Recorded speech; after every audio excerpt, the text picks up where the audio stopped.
2 weeks ago, well, yesterday I went home and I tried to research a topic that I was very interested in and wanted to come to some conclusions. So I chose the impact or the qualifications for trying to sign up for PG&E time of use rate for the residential customer. Can everybody see this? Does everybody here think they're paying too much for their electrical power, portion of their electric bill? For your information, the gal at PG&E yesterday told me our rates went up 13% in January, so your last bill should reflect that. Anyway, my agenda is going to be, I'm going to give you a little background as to the benefits and the purpose of the time of use option for PG&E. Talk a little bit about the program highlights, show you a couple little charts I prepared last night, comparing the normal usage versus the time of use, and then jump to the conclusions. See where I'm going to modify it.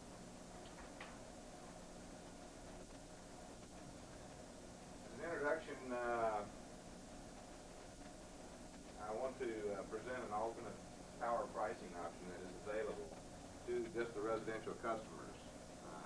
Commercially, they've been available for several years, but this is just now coming into effect. Also want to describe the options on the pricing, benefits, and risk. There is downside risk if you use a little more power at certain times, and present a tool for evaluating the impact to each different customer situation. So I hope that's what I can give you. The benefits, PG&E.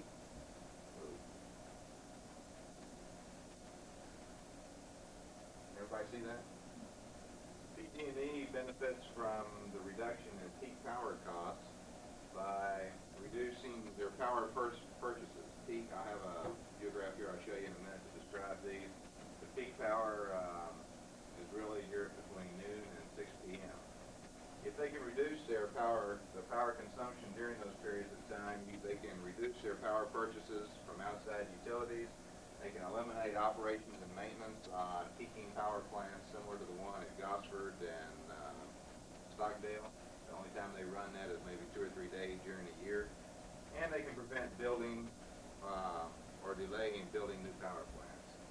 The customer, of course, benefits from this by sharing in the cost reductions, and they pass those on along back to the customer.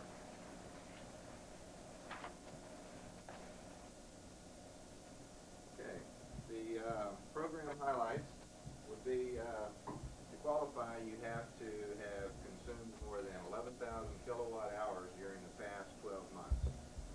You must sign a new contract, not as legal as it sounds, it's just on a postcard. They send, you can call up and they'll send you one.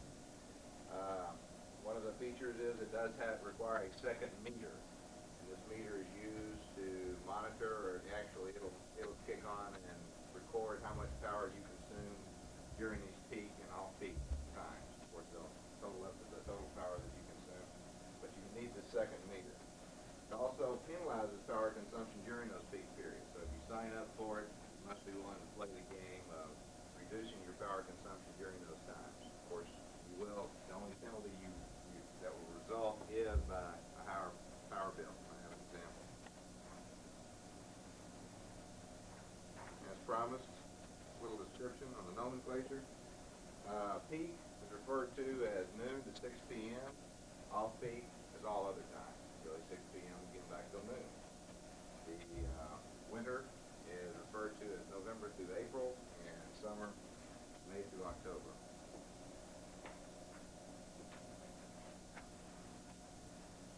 Current billing structure. Everyone see that? Current billing structure would be that you start over here and you're during a winter month, again, November through April. You have what they refer to as a baseline consumption rate. They give you 11 kilowatt hours per day. On a typical 30-day billing period, that's 330 kilowatt hours, and you multiply it times this particular factor. You'll see this right on your last bill that I got yesterday. The remainder, or the amount over this baseline, we multiply times this number right here. And I have a decimal. I just now noticed that. This should be calculate your current electrical power bill. During the summer, the baseline goes up to 16. Again, you have a 30-day period, or 30 times this is 480 kilowatt hours, and your billing period times the same factor, and the remainder times, again, decimal points in the wrong place. So this is how you would calculate your bill currently right now. If you look at your last power bill, those are the numbers. 13% higher than in December. Time of use billing, again, you have the same baseline in the winter and the summer, and as you see, the numbers are a little different here. During your peak usage, and again, this would be the second meter would monitor this, you would see again it's dropped down a little bit to from 0.12, or I've already lost it here. So you have the peak usage times this particular factor, your off-peak, again, times these. And here they have a credit, a baseline credit, where you multiply this particular baseline times the number of days, which is 30, times this factor here. Again, this is a credit, and then they have a meter charge. The only difference between winter and summer, again, would be the difference in the baseline credit, and these factors change somewhat. Again, the objective, to point out, again, is to try to reduce power consumption during the peak period so that PG&E cannot have to go outside and buy power, build new plants, or maintain these peaking plants. Again, it's a win-win situation for the utility and the customer. I've prepared several illustrations, just one example, having a 1,000 kilowatt hour period. Again, I said customer A was a geologist who said 50% of the power was used during the peak and 50% in off-peak. Again, customer B is a facilities engineer. He uses only 15% during the peak and 85% during the off-peak. By the way, this is what the lady who's in charge of the time of use program at PG&E said you usually use if you wanted to calculate what your bill savings would be. Again, during the winter, you just applied again 1,000 kilowatt hours.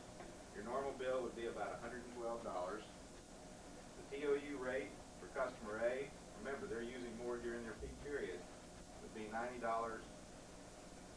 Customer B, the facilities engineer, is really saving some money, 73. These are the percent impacts. You'll see that customer A only dropped their bill 19%, whereas that facility engineer dropped it 34%. Again, during the summer, look out. Again, you have the bill actually went down because, again, you think back to the baseline credits. They allow you at 16 versus the 11 kilowatt hours per day. But under the TOU rate, because they're at 50%, their bill has actually gone up 43%. Where that facility engineer trying to milk this plant as much as he can, he's only reduced about 8%. Put this in, does anybody have any questions on this view graph? You have to justify that. Okay, say you're going to say you use 15% peak versus 50%. How do you know? Again, the objective is that ask me that question again. As I understand it, okay, you can say I'm going to use this time of use rate, but I'm at 50% peak. 50% of my power is during the peak time. Right. How do you know really how much? Now, I mean, how much do you know now? How much are you using during that period of time? Very difficult. But the point is that if you go to a time of use, you will have the second meter, and you would be cognitive of the fact that if you use power during that time, you're going to get penalized. It's going to go up. And so again, the lady at PG&E said that was the factor that you can use if you're looking at trying to calculate how much savings. What I did is I went in, after giving them a call, they'll send you a little printout on your last 12-month consumption rate. Again, I went back and prepared this. The word that's cut off at the top is personal summary. I averaged for the six-month winter period 750 kilowatt hours, and during the summer period it was 1,250. Under the normal billing rate, I would be at $80 a month under the winter months and $137 a month here during the summer. Under the TOU rate, again assuming the 15% during the on-peak periods, you would reduce the bill to $55. During the summer, you would reduce it to $121. These are the representative savings in percent. This is 6 months savings, 6 months during the summer, for a total annual savings of about $250, or it turned out to be 21% of my total amount. So again, coming to conclusions, I'm trying to summarize. If you qualify for switching, which again, I found that most dinks do not have 11,000 kilowatt hour per year rate. That's dual income, single, no kids. So you usually aren't at home during the working hours or during this on-peak period. So you probably will not qualify. But most of the time you have, when you have either a swimming pool that runs all the time, or you have a lot of power, swimming pool will use quite a bit, or you have some other major utility, or you like to keep your house cold as a meat locker, you'll find that you'll use a great deal of power during the summer months. So if you qualify, you can save somewhere between conservatively 10 to 30% on your power bill. And again, the benefits are PG&E benefits, not having to have expensive power generation costs, and then this cost is passed on along to the consumer.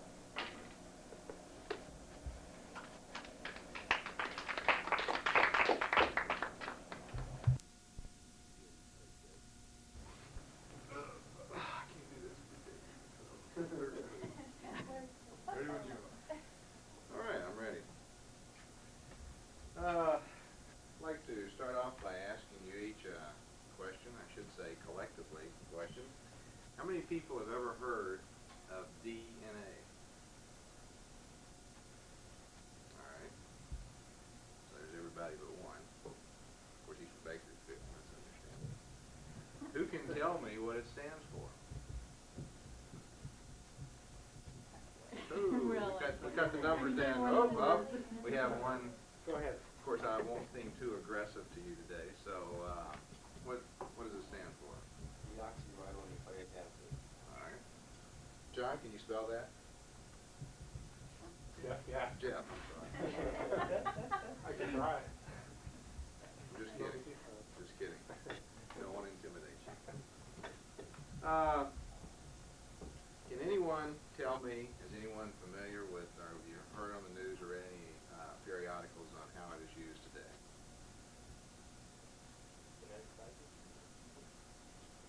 Basically, that's one. I think that's sort of a lead-in. You'll see where. What was it? Genetic typing. Knowing if your kids are yours or not. Very good. Very good. Any others? Also along that, determinative and injuries or Sort of like amniocentesis or something like that. Well, that wasn't specifically. I don't know if that's in the DNA, but that's more in chromosome studies. And I think you go from chromosomes down to the DNA. It's a further subdivision of chromosome studies, but very well could be. I'm not conversed in there. My topic today is going to be on DNA fingerprinting.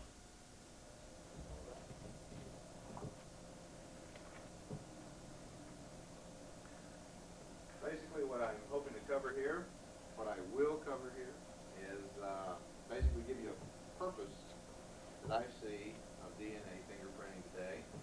Talk a little bit about the key benefits.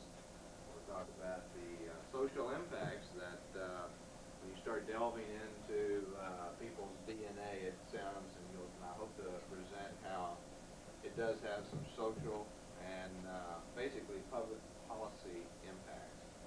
DNA fingerprinting defined, just a real brief description of DNA fingerprinting and how it came to be, and summary and conclusions. Might leave that up there just for the discussion. The purpose of DNA fingerprinting is the primary purpose, what you will see, will be in identification. It is used primarily in separating people in the old days and old forensic studies, fingerprinting, which I think everybody's familiar with in crime studies. But DNA carries it one step further. It's more unique to each individual, and it can't be subdivided any further. The key points, or the key benefits, I'll say, of DNA fingerprinting, there are 5. Basically, there are the 5, to summarize, the 5 benefits would be forensic identification, paternity identification, similar to what you said earlier, the immigration identification, animal husbandry, or where breeding and pedigree are important status, and last, an exciting new area would be the medical research and some of the doors it's unlocked.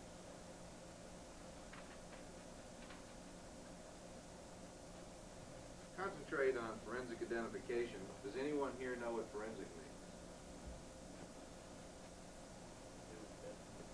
Huh? That was my first impression as well. Maybe not. Of course, had to look up in 2 dictionaries to finally get one that really talked about forensic medicine. Forensic has to do a lot with debate, and the official terminology as Webster talks about forensic. But when you combine it with forensic medicine, which is, ties in with my topic, it's the adaptation of medical knowledge for criminal and civil law, and how it is applied to that. Of course, we all have seen the TV shows where the autopsies, and they're trying to do the investigation of on dead people. So, ties back to what you said. In forensic identification, there's 4 key points I'd like to point out. One is biological data. At the crime scene, usually the evidence is very small in some crimes, and you can take items such as blood samples, skin tissue, and a single hair or a semen sample, and can determine without a doubt who the individual is, or at least have a code by which the perpetrator would be identified. The chances of duplication range from 1 in 30 to 1 in 100 billion. That's 1 in 30 billion to 1 in 100 billion chances of duplication. The only times I've ever seen that today's time is identical twins. Can't have identical typing. But that's very, very rare. You can, it's very easy theory or application to apply. You can find that right now it costs about $1,000 to do a single test. But of course, as the economies of scale, as you start doing it more and more labs build into the competition, of course, the price of this will come down. And what you end up with is I think everybody's familiar with in this audience would be a barcode description of your DNA, similar to what you have at the supermarket checkout. And again, this would all be typed, can be computerized, and again, it'd be very good in evaluating a crime scene, especially if someone's already been identified once before, especially to find if crimes are tied together. The next topic was paternity identification. Very simply, trying to determine whether or not you have the same parental identification for children. Again, I think everyone here can identify with that. Not to say that we need that.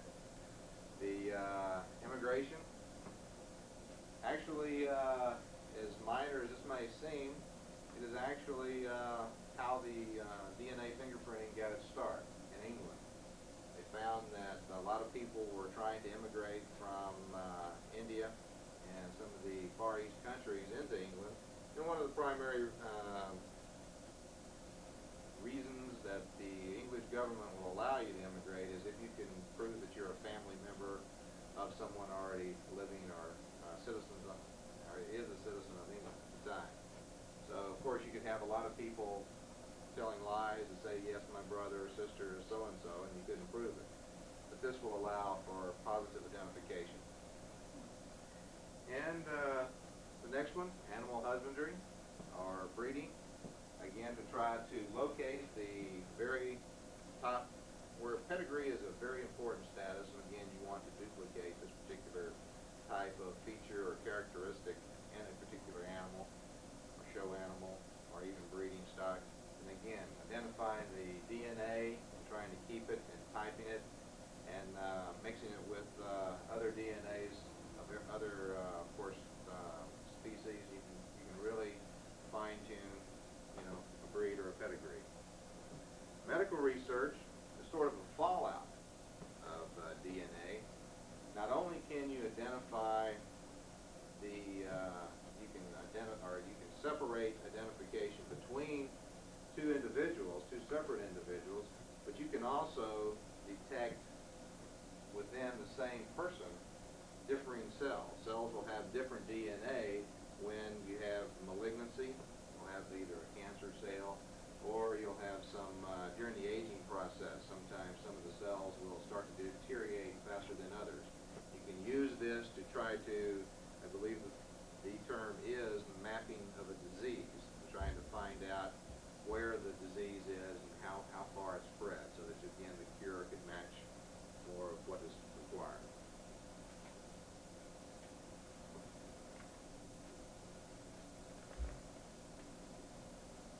Can anyone here tell me how you can tell the sex of a chromosome?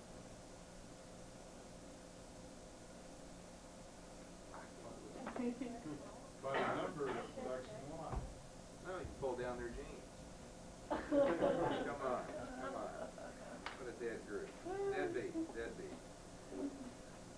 Okay. So reviewing just briefly this far is, again, DNA fingerprinting is good in the forensic identification, paternity identification, the immigration identification. Again, the key word there is identification. Animal breeding, and medical research. It's kind of a new field. Now, once you find it, usually the law of averages, if you find something that's very good, usually there's always some negative impacts. What we found is that there are some social impacts. Civil liberties, I'll discuss, as well as the impact to, the recent impacts to our judicial system and how they are handling. The social impacts, should leave that up there.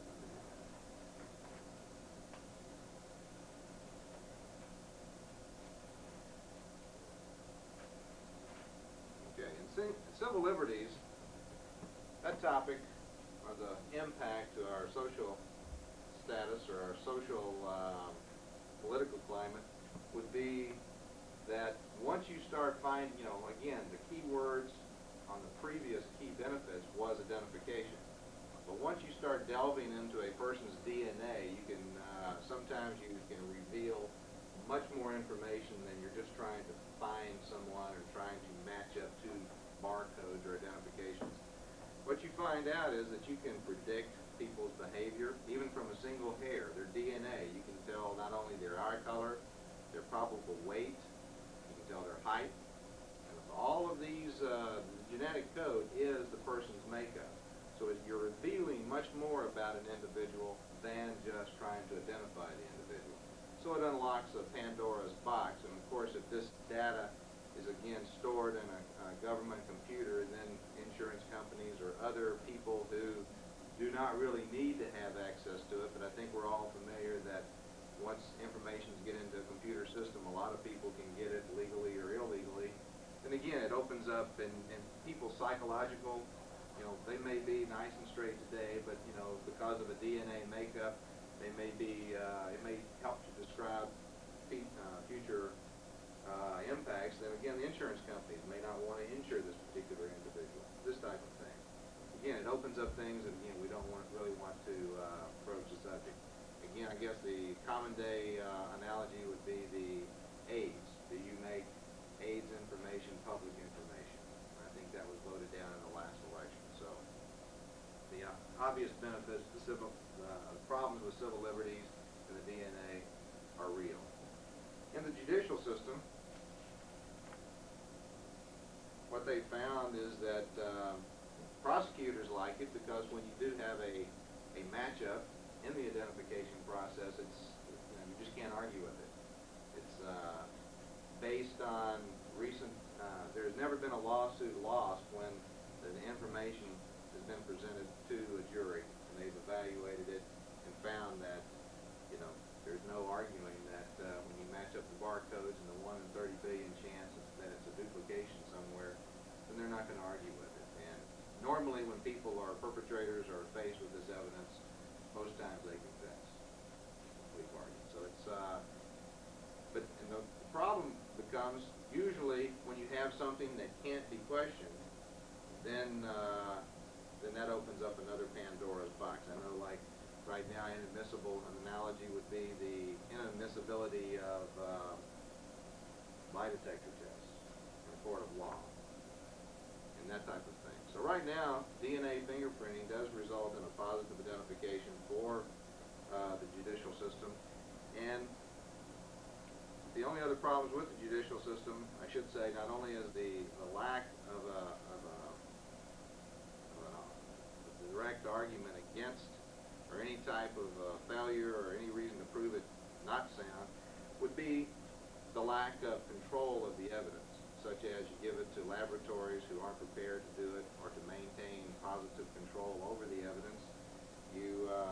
The quality of the analysis, again, you've seen or read about bad people who do not have AIDS who are analyzed to have AIDS and the impact that could have on them and their families. So these are a few of the items, the negative drawbacks of DNA fingerprinting. But again, going back to the primary reason, I believe they're going to be overweight and it will become a very good technology. DNA technology is, the DNA, just a little brief on DNA, is the double helical cell structure that is in every cell, in every part of a living being. Again, as we talked about earlier, a single hair will have the complete genetic code or makeup of the individual. The sections are then divided, each section, if you've ever seen a model, they come in little bits and pieces or little sections. And each one of these can be divided into unique patterns and again mapped and categorized. These, again, as I mentioned earlier, these patterns are grouped into a barcode similar to what you see in the supermarket for identification. So in summary, the key benefits is again the highlights, and I think that the strong potential use in the near future is in the forensic area for positive identification, because a lot of times people, they have a great deal of difficulty. Either there's not enough remains or there's not enough biological data. This data does stay good for 10, 15 years. They've taken evidence, old evidence, and come back and found that, again, the DNA does not deteriorate, like we heard today in the Carbon 14. You see in the paternity, again, it's a better test than just the blood test, which is not conclusive, does not get down to the statistics that one would need to definitely prove that someone is the parental relationship to an offspring. You have the immigration, it's a real practical use and is being used a lot in the United Kingdom today. Again, the animal breeding and the medical research, I feel, provide the most exciting news that we've seen in a long time. So with that, that's all I have.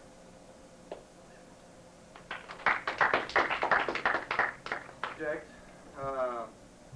is the Zone 2 water flood follow-up project at Kalinga, and we're going to add 3.5 million barrels. The results will be 3.5 million barrels A1 reserves. We're going to use existing facilities to develop these reserves, and we're going to utilize waste heat from the water plant that would normally have been disposed of in our percolation ponds. We're going to utilize that in the drive.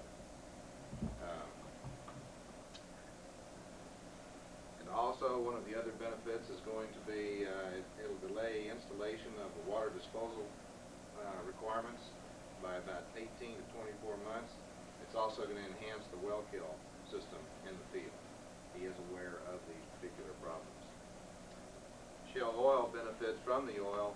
That comes from Zone 2, even though the division E&P does not, by about $4 a barrel. The agenda.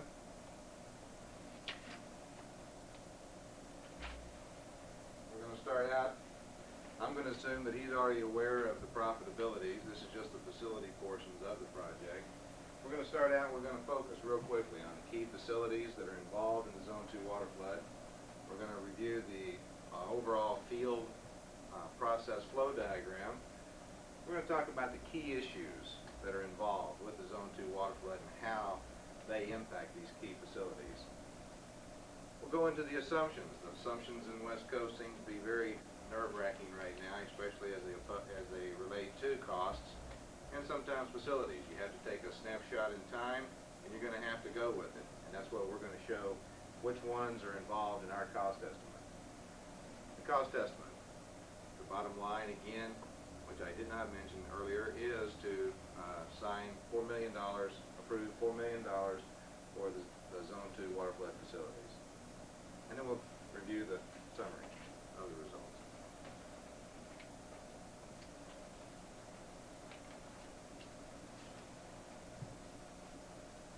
Okay, the key facilities. Key facilities in Zone 2 water flood, there's 3 of them. Number 1 would be the existing Zone 2 gathering system. The existing Zone 2 shipping station is where all the existing production in Section 29 is collected and is then processed. Section 32 water plant takes the water from the Zone 2 shipping station and takes it and converts it into steam for use in Section 29. Section 26 high takes the fluid, the remaining emulsion that the water isn't shipped to the 32 water plant, and then dehydrates the oil and puts it into the light oil line. Bless you, Bob. Okay. Review of the major facilities. Oh, goodness, I take that part, does it? Jesus Christ. Get the date. This is an overall view of the Coalinga field. Bob's aware of probably where it is geographically, and that's about it. So now what we've got, this is the overall field. The sections, what we'll call East Coalinga is here, Section 26D high, which I mentioned earlier, with the sumps for the water disposal.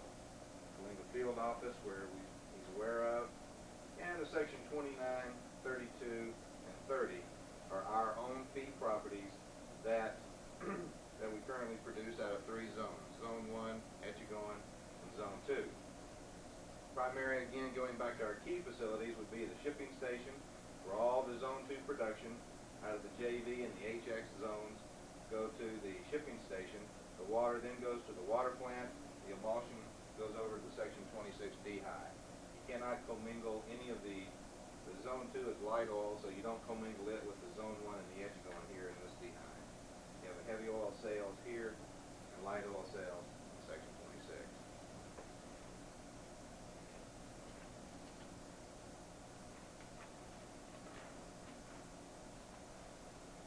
Now what I'm going to attempt to do, we talked about in the agenda, we were going to go through going to talk a little bit about the key facilities. We've covered the overall map.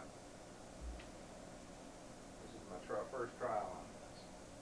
It's a very complicated view graph of which I will remove as we'll go through.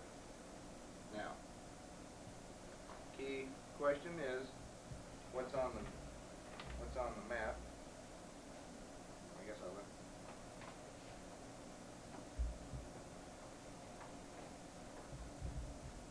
I intend to lead you through this complicated view graph, which would be too much for just an overhead.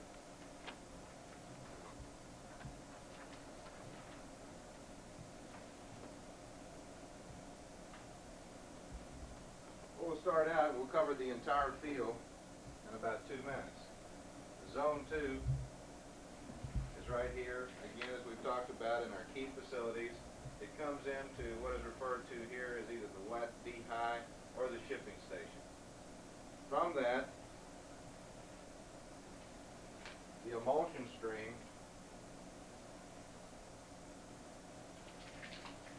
goes to the Section 26 D-high in East Coalinga.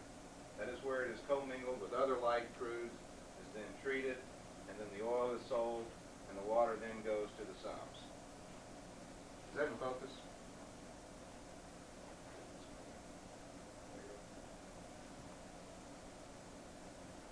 The only important feature that we're going to talk about here, that you'll hear a little bit of nomenclature on, but I'm not going to discuss in great detail, is the percolation rates, which is their only water disposal capacity at Coalinga right now. If perchance we need water in West Coalinga, we will take water before it goes to the percolation pond and then ship it back to Section 32. One of the key facilities that are not, the only other major facility that's not part of the Zone 2 or impacted by the Zone 2 water flood would be the D-high over in Section 29, where you have Zone 1 in Etchigoin. I mentioned earlier that we do not commingle any of the oils, but the waters do commingle and then go to the water plant. Again, the water plant is where we manufacture the soft water for the steam process. Why don't the oil commingle, Graham? You have heavy oil, light oil. There's actually about a $4 bonus to the refineries for the light oil, Zone 2. It's about 18 to 21 gravity. Okay, at the water plant, again, one of the most technological achievements that we've had to, or one of the problems that we've looked at, I hesitate on calling it a problem, just one of the things that we've had to be sensitive to is that you have all these various water sources. You have water sources from all the Section 26 D-high. You have fresh water that if you're in a deficit situation, you can purchase water. You commingle those two waters here. Then at the same time, you've got Zone 2's water, and then you've got Zone 1 in Etchigoin. At the front end of the plant, or the clarifier, 10,000 barrel plant inlet, you've got all of these streams that are commingled. We ran through a quick analysis on evaluated all the waters. What quickly comes to light is this water right here has to be heated to about 170 degrees for the dehydration process. So you've got a lot of energy in the water that you want to capitalize on, and either reduction in heat when you can later on convert this water at the tail end of the plant to steam, so you're going to have to add the BTUs back eventually, or we want to utilize this heat in our Zone 2 water flood. The waters in Zone 1 and all the east primary fields are non-thermal. So the waters, as they hit this particular region right here, are about ambient 80, 85 degrees. So the value of these waters really stands out as becoming the real value that you want to capitalize on. Any of the water that is not utilized in the steam process, then we would turn around and ship it back to the sumps for disposal. The Zone 2 water flood, the way it fits in,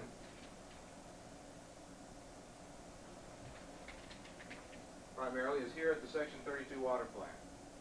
We're going to capitalize, as I said earlier, on all the existing facilities. This plant right here has the capability and has produced as much as 60,000 barrels of soft water a day. Currently, the LRP shows where you have about 35,000 barrels of steam requirement. So consequently, you may have you push every one of your facilities to the maximum, you may could do without these facilities. Our assumptions are that we will add one more train of WIMCOs and filters. Also, you would need a storage and shipping facility for your water, for the Zone 2 water flood, and again, we show the wellhead filters. We would take the water at this point in the water train, and take the water because you have gone through the DE filters, which of course filter out any solid particulate down to about 10 microns. So again, we're capitalizing on existing equipment as much as possible.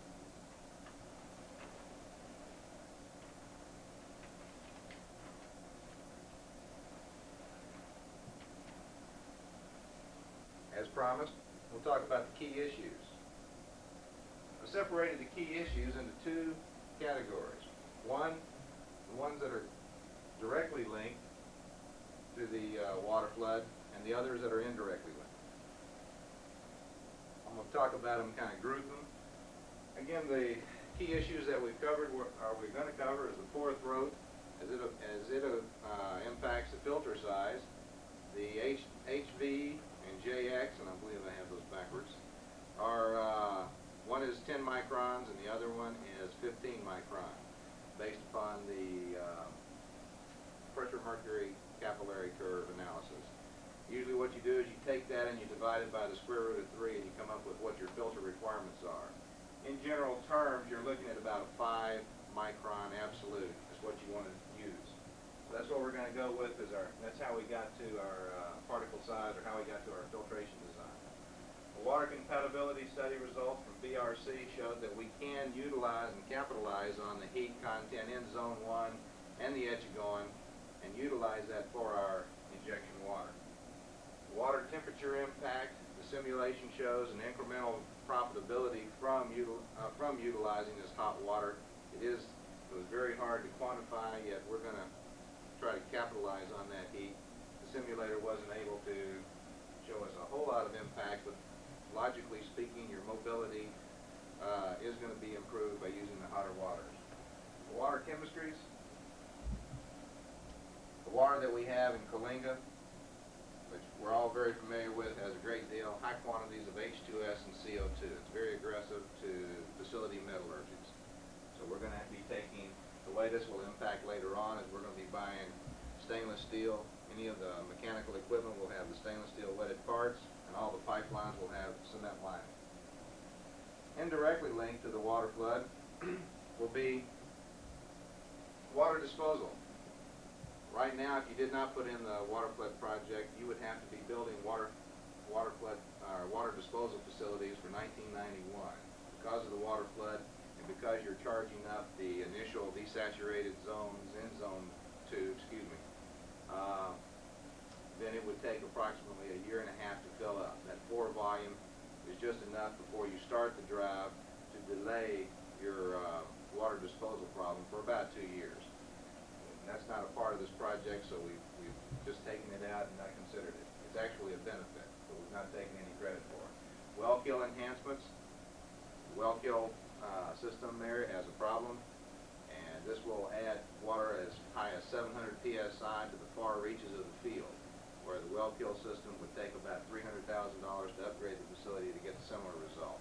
So we're actually foregoing $300,000 in capital expenditures by utilizing and piggybacking off the main trunk line used for the water flood distribution. Also, that's it. Assumptions. This is where I wish I had 2 view graphs. You can refer back to your, actually I'll lead you through this. Assumptions.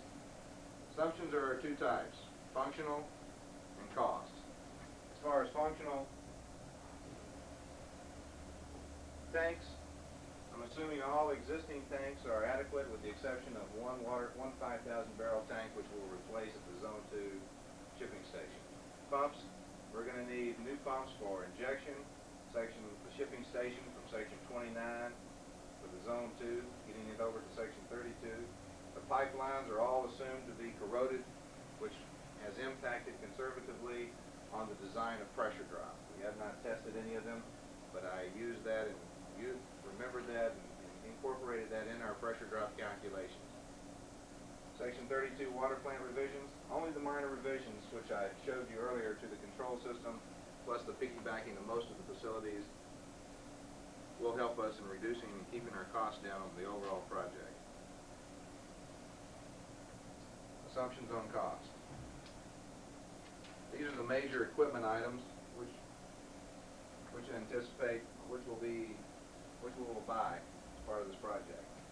We will buy another Wimco, one more filter train, which we showed you earlier, 2 5,000 barrel tanks, 10 125 horsepower pumps, cement line pipe, some manifolds.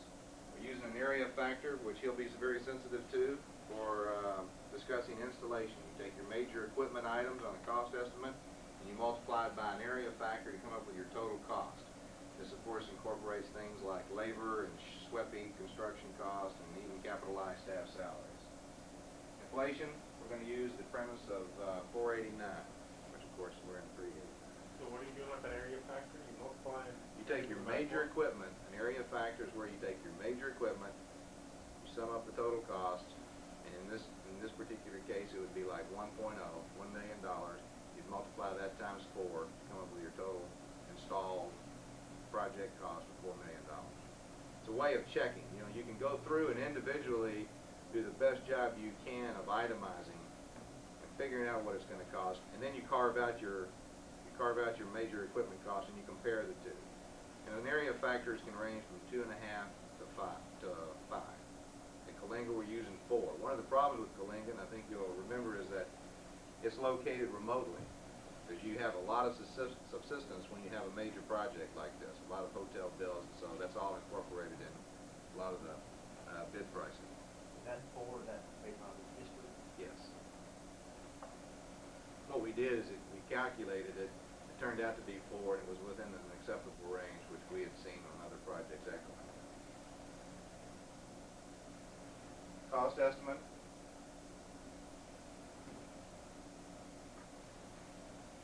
Again, this is the breakdown of each one of the particular items. We come up with $3.8 million.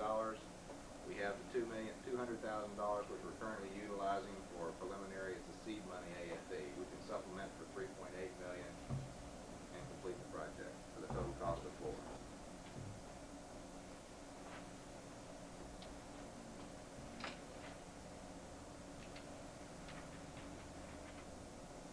So basically, I want to remind you that this project will have to go to head office for approval. The CapEx for this project, although the commitments have not been approved, the CapEx for this project is incorporated in our $81.5 million target for this year for the division.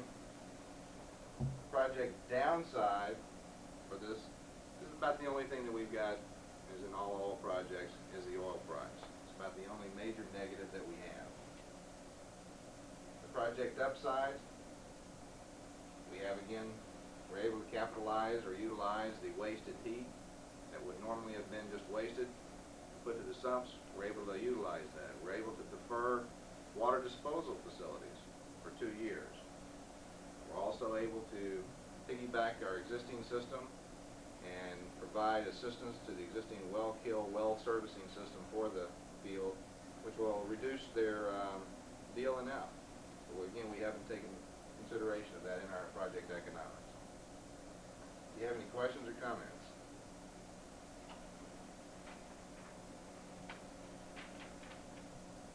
Anything you want to see again? Why did you have to go to head office? They retained commitments, the commitment levels on it. Like they gave us a $81.5 million CapEx target, yet they didn't give us the commitments to do it with, so we have to go back to them for that. Cannot get to the $81.5 million CapEx target without some more commitments either, so. Okay.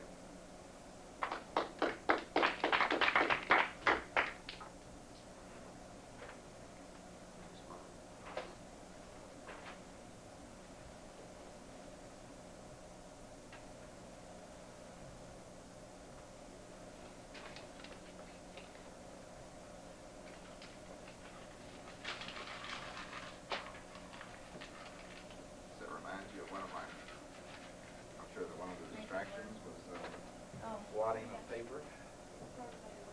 Throwing it out like that. Littering.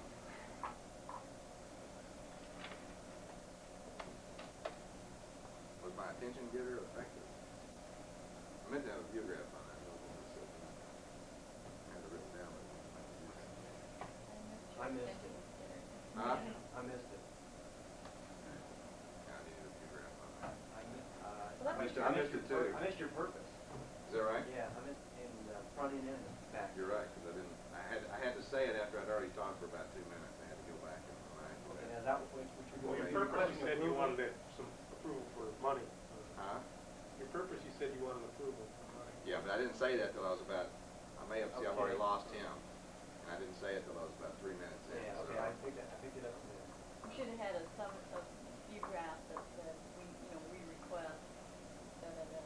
So evident when you're out there looking, and I don't know why, I just don't think of that. You're right.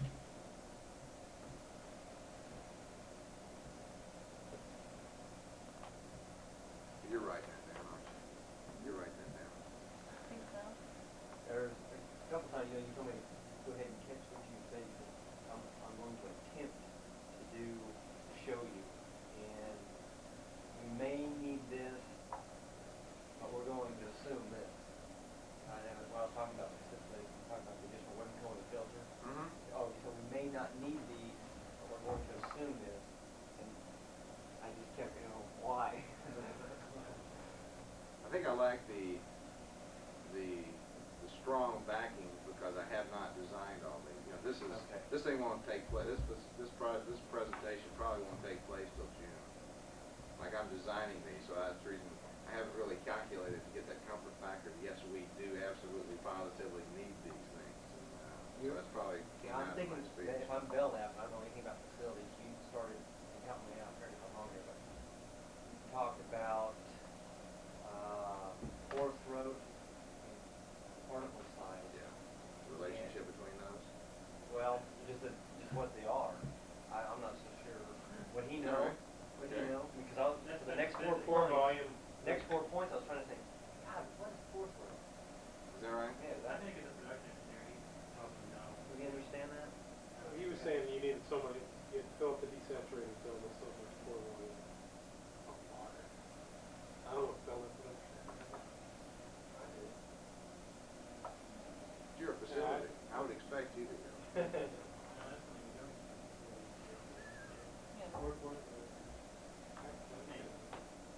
I know where you're coming from.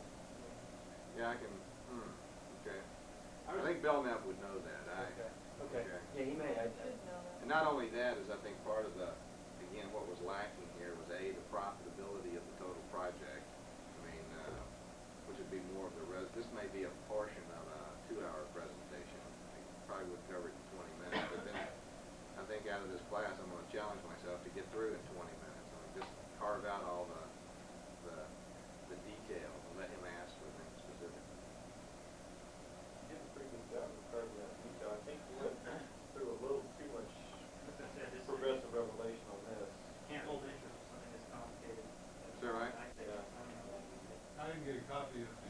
Well, that's what I was wondering if that would work. I wanted to try that and see. It's better to have this in front of you than trying to look at it up there. Yeah, Yeah. it was Just good that you look at this and handed you go, it "Ugh." down.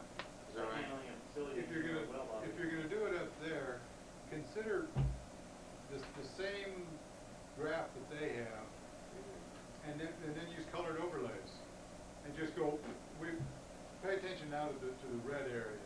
I can look up there and say, okay, the red area, now I can go down to mine, and I can read what's going on here. Now we're gonna go up to the blue area, and you drop it down, so I know what area you're going into. Another idea might be use different colored lines, for example, use blue lines for all the water lines. Yeah, you really need to color code everything in there. Okay. Hot water, cold water, steam, yeah, oil, and just color code the lines so we can follow. I found sitting here that was really quite easy for me to follow up there conceptually. That was.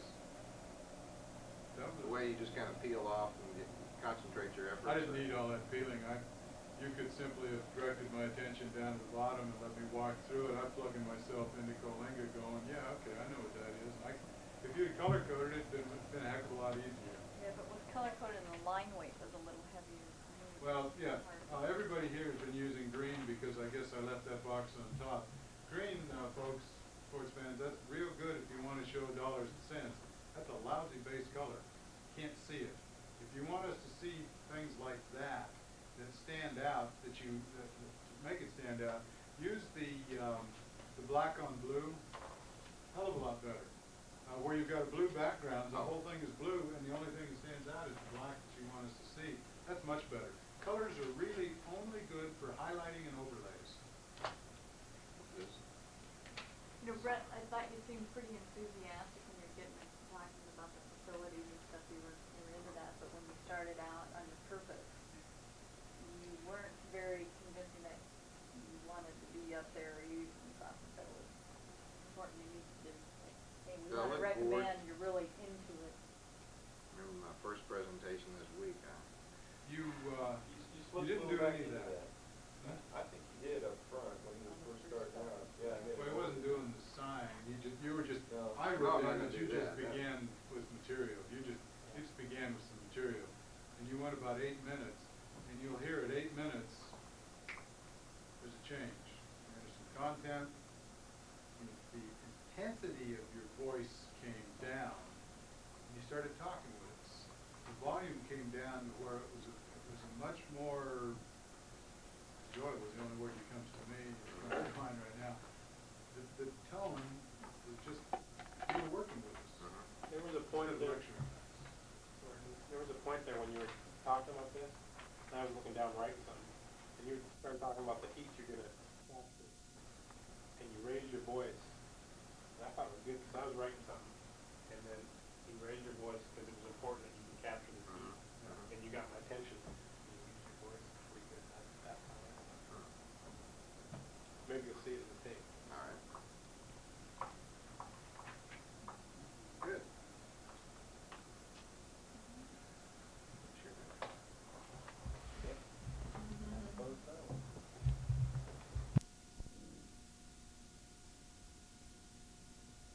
Loading the gun, what the actual word is. Gun blew up. 2 men injured. There were some people fired over. The lucky thing about that accident was that one end was off the gun and it went kind of like a rocket rather than explode. That would so we were fortunate there that someone wasn't killed. Just hit with some very fine shrapnel in the leg, hospitalized for quite a while. So, as you can see, perforating is a very hazardous game. And due to the large amount of perforating work we do in Kern Ridge, the very close proximity to the wells, we're especially at hazard, and we've been extremely lucky up to this point. I think we probably do more perforating in Kern Ridge than any other field in the world. I think I'd safely say that. If nothing else, because of the number of wells involved. The purpose today is to help you understand that perforating safety is everyone's job, not just the wireline company. We all have to take responsibility when it comes to perforating safety. And so our purpose will be to learn some of the basics of perforating safety and how to apply them in the workplace. Of course, the benefits are very obvious. You go home to your families after your day's work in one piece. You won't look like a piece of chopped liver or Swiss cheese or whatever you want to call it. You'll be in one piece, be able to go back to work the next day and raise your family as you should. So, what I want to do today is a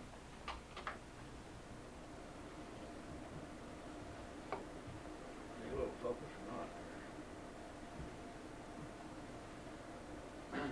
I want to explain the basic explosive components that we use in perforating. I'll explain the 3 major causes of accident. I'll name some preventive measures to keep that accident from happening. And I'll suggest some sources for added training material.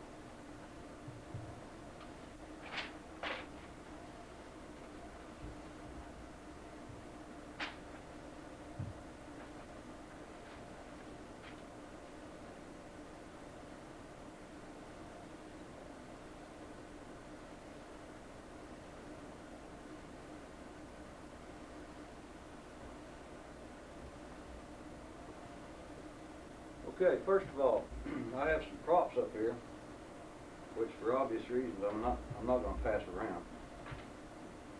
These are what we call blasting caps. Got a number of different types.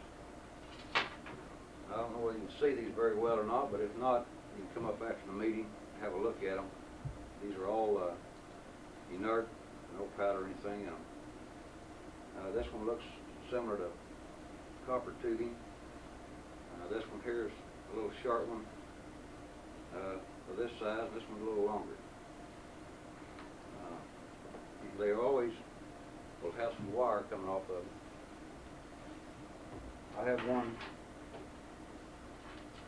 have one here that's been cut. I've cut it in two, and there's two little probes sticking up called brass legs. If you can visualize a filament in a light bulb, for instance, got the little wire that goes across here between two legs. Okay, when this wire gets hot, the lights come on. When a blasting cap or a detonator, this wire actually burns in two, and it's surrounded by an explosive powder. When this burns in two, it sets the rest of the blasting cap off, and when that happens, that is hooked to the primer card. Pardon me. That's hooked to the primer card. Primer card blows up. The primer card is connected to the charge itself. So what we have here is a little bitty thing. It's not much larger than a firecracker. But believe me when I tell you that this is much more powerful than a firecracker. These things will blow your hand right off very easily. And it doesn't take much to set them off. If I walk from here over to this door on this carpet and touch that doorknob and it gives me a little static shock, you've all had that happen. That's 10 times more electricity than it takes to set off one of these. 10 times. This takes 1/4 of 1 ounce of electricity to set off. It's not very much. Now some of them have built-in resistors that protect against that, but all of them don't. So these things are terribly dangerous. If you see them laying around, please don't pick it up. Get a hold of somebody. We'll get the safety people out. We'll get people out that know how to handle this type of explosive, and we'll get rid of it. But they're not to be picked up. Okay, these are also called shunts, by the way, blasting caps, detonator shunts.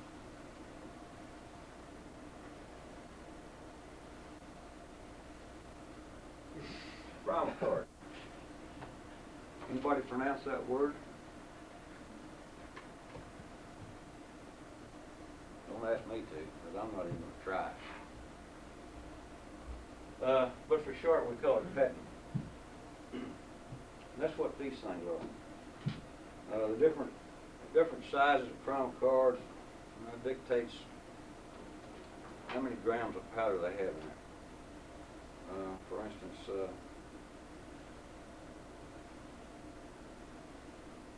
this is 80 grain here. This red one's 200 grain. So you can see the difference. Primer card is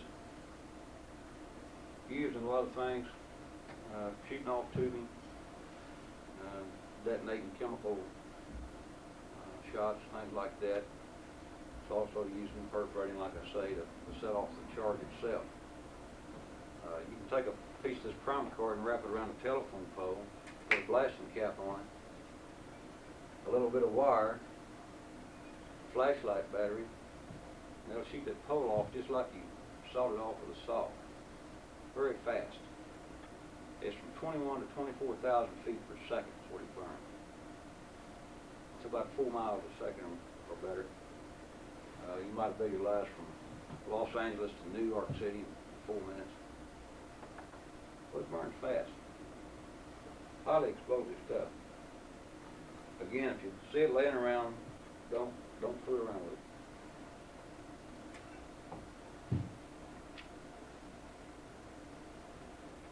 We use two basic types of charges. One is a jet charge. And I don't have a jet charge with me today. I didn't have time to to get a hold of an inert jet charge, and I certainly didn't want to bring a loaded one in. But I'm sort of kind of give you an idea here, if you'll bear with me.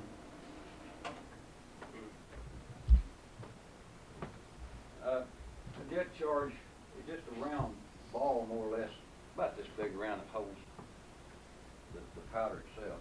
And it's a shaped charge in the fact that it's got a cap on it that's shaped in a different shape. Down through there, this would all contain the powder, like so. And then the primer card would come down through the back of it, and it would seat in here, like so. It has a little seat here that it seats right in there. And the shape of this cap on here determines what type of hole you'll have out here. This type of charge may may fire a charge out like so. This might be a half-inch charge. One that had a little shallow cut here may fire a charge that's much larger, and would actually make maybe a 3/4 inch hole. So the shape of this charge actually determines what size hole it shoots. When it shoots through the casing out here, it's not actually blowing a hole in the casing, it's separating the metal. It penetrates out 14, 15 inches maybe into the formation. Hopefully it goes that far. Another type of charge, I'll show you real briefly. Whoops. Is a bullet charge. I have somewhere here a bullet. This happens to be a Slumberjay steel bullet. It hasn't been fired, but when I borrowed it. And it's actually a projectile. Instead of being a shaped charge, it's actually a bullet. So you can imagine, this is a half-inch bullet, you can imagine what it'd do. It penetrates quite a bit to get to you, even if you were hiding behind a truck. If the perforating gun went off, this penetrates a lot. Even the shaped charge, one time in North Dakota, we took a shaped charge, taped it to the head of a 12-pound sledgehammer,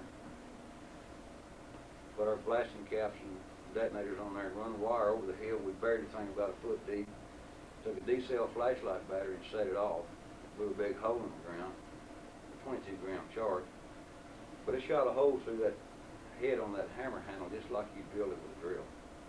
About 3 to 4 inches of metal it penetrated. So these shape charges really penetrate. Same way with bullet charge.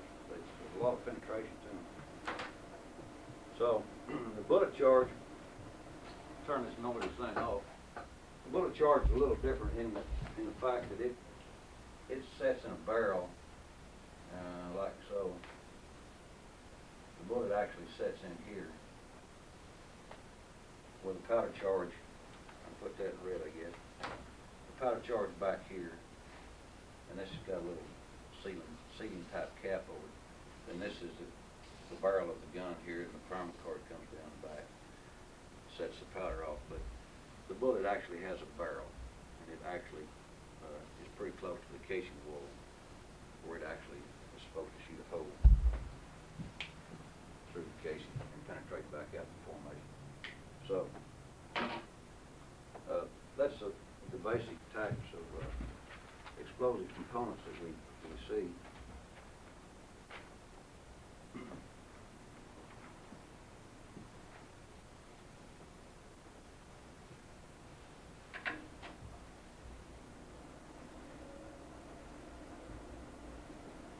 There are 3 major causes of accidents in perforating. One is human error, which I touched on. Fire, smoking, or some sort of ignition. And stray voltage, mainly from unknown sources. There are a lot of different types of stray voltage. I want to go through those with you.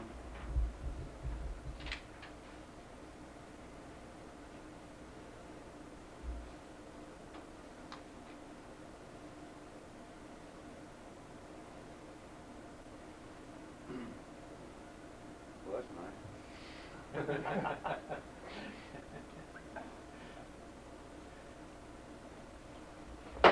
of the most common is static electricity. You're about in a thunderstorm, your hair just stands up on end. You're feeling static electricity, especially when the lightning storm's coming over. Same way with a dust storm. I don't know what it is about the dust or how it works, but actually the blowing sand can cause electricity in the air. And ironically, so can snowstorms, blowing snowstorms. So, those are bad. Generators. Everyone knows what generators are, and what they do, they generate electricity, naturally. Also, generators throw off a big aura of electricity around them, especially if they're not grounded. Safe practices manual, like you see at the shelf, up there, Shell Safe Practice Manual says, you will, or you shall, ground all generator skids. Wrong. Generator skid grounding doesn't help a thing. You have to ground the housing of the generator itself. There may be rubber grommets or anything in between the generator and the skid. Grounding the skid is not going to help anything. Ground the housing of the generator itself with a number 4 welding cable to at least an 8-foot long copper-coated rod buried in a chemical ground. That's the only acceptable shell method of grounding anything. A chemical ground, 8-foot copper-coated rod. And the way you do that, you dig your little trench about 6 inches deep, about 8 feet long. You lay the copper rod in there. You wet it down good with just regular water. The chemical part of it can be simply ice cream salt, for instance. Sprinkling 3, 4, 5 pounds of ice cream salt, wet it down again, cover it up with dirt, wet it down again. Why do you do that? The reason is, we're in a desert area. If we drive a rod in the ground far enough to hit water or some kind of moisture to the grounded rod, we may have to have a 50-foot rod driven in the ground. So instead of going through all that, we wet them down in chemical beds. It's the best way to ground them. Welding machines.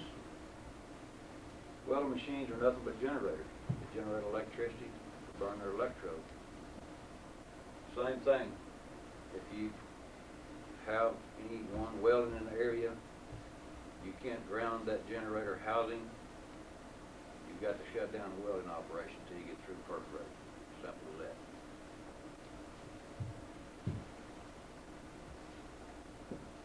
Pipeline X-ray machines. Same as a generator. They put off this aura of electricity around them. Be very bad. No pipeline X-raying around perforating. Another bad one that'll really sneak up on you is high voltage lines. This is an induced current.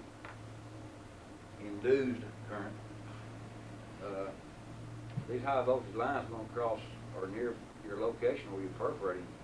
There again, electricity all around. You've heard of these people that don't like to live around these great, huge, high-tension lines. They won't live underneath. They claim they get cancer and all kind of bad things from these things. This is what's happened. It's induced current.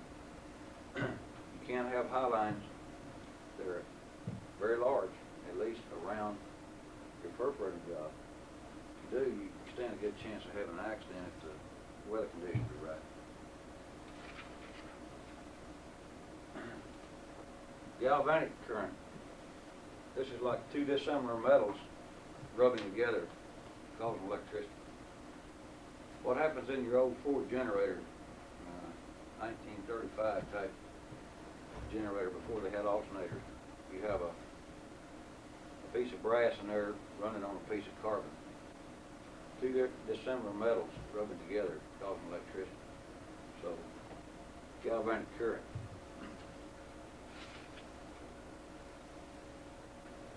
Radio transmissions. It doesn't hurt anything to receive a radio message on your radio.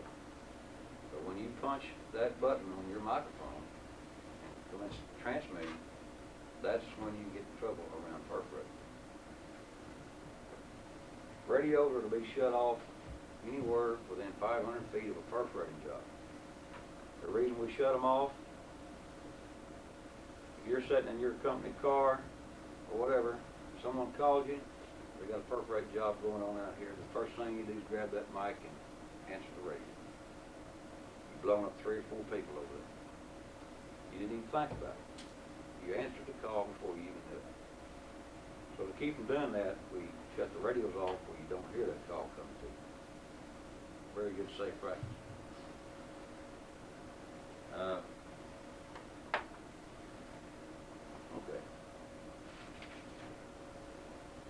Okay, ungrounded or poorly insulated equipment. That can be anything. It can be a drill, electric drill, it can be anything like that. Some way, some stray voltage gets back into that perforating gun to set it off. Perforated guns, by the way, going to be at least 100 feet under the ground before they turn their switches on. That's another safety feature they do.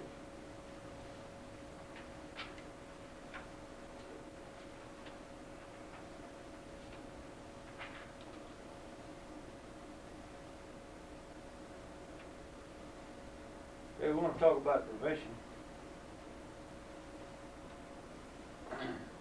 Ground all equipment.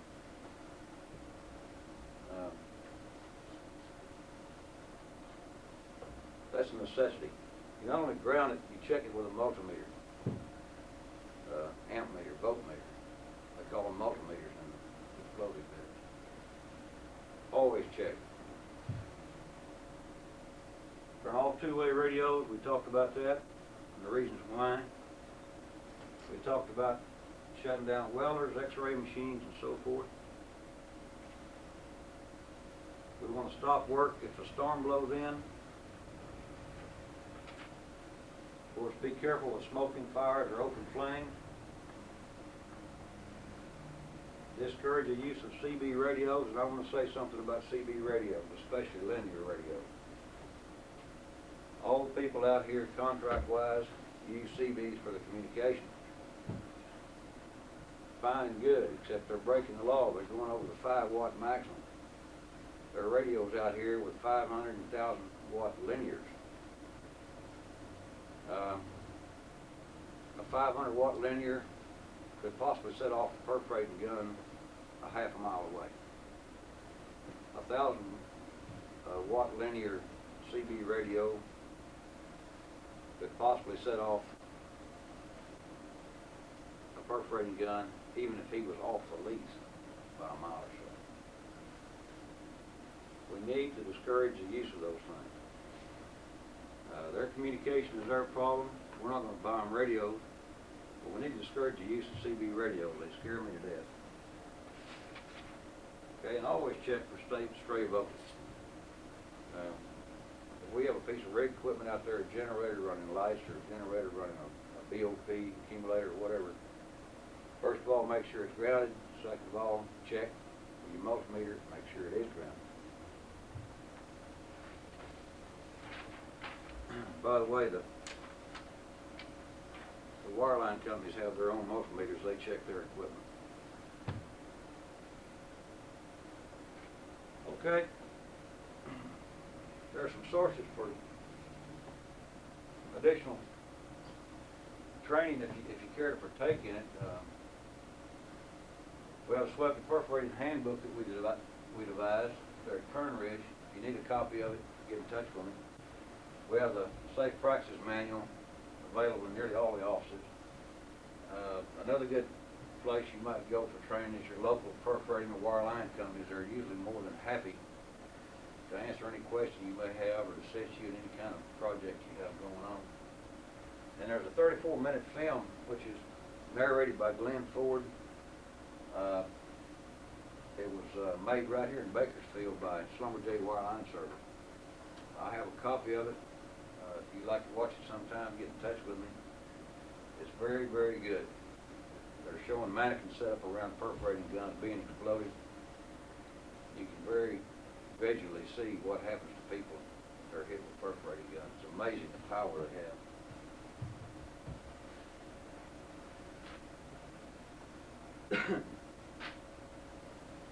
Yeah, to summarize, I think you became a little more familiar with the basic explosives perforating companies use. I think you know the three major causes of accidents, which are fire and flame, human error, and stray voltage.